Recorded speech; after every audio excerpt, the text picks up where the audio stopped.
Indiana with a big win today over the Michigan Wolverines, 1-0. I'm Austin Render. Welcome into the Quest for 9 report. Indiana stays atop the Big Ten table and keeps the momentum going with a 67th minute goal from Spencer Glass to break the tie and ultimately give Indiana a 1-goal win over a feisty Wolverine team. And this is an Indiana team that hadn't scored in the past 4 halves of play, dating back to the second half of the Penn State game last weekend.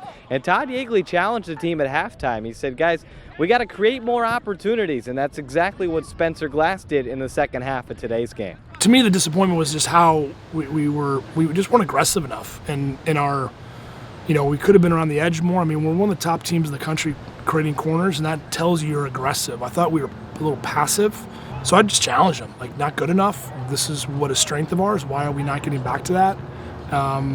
We need I thought the guys that came in the last 10-12 raised it, and let's get back to that and add more to it. And, it was better second half, but, it wasn't our best attacking day. I thought it was an overall average attacking day in general.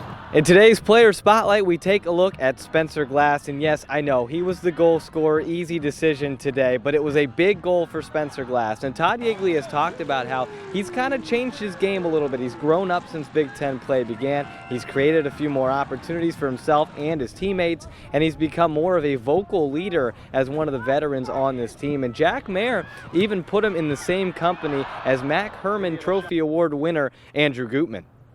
We got the best left back in the country for 2 years in a row. I think that's something that Indiana's been so good at. That speaks to Spencer, speaks to Goody last year. Just our whole coaching staff being able to find areas to utilize guys like this. It's something that I see day in and day out at practice, and fantastic that he can do it for us in a 1-0 win.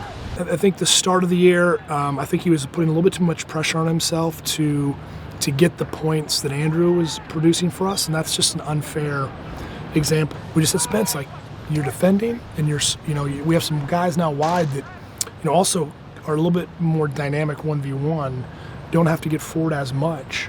Let them do some of that work because this team's a little different. Next up for the Indiana Hoosiers is a matchup with the defending national champions, the Maryland Terrapins, out in Maryland next Friday. Indiana looking to keep the momentum going and stay atop the Big Ten standings against the defending national champions. That's it for the Quest for 9 report. I'm Austin Render. The Hoosier Network will be on the grounds next week at Maryland. We'll see you then.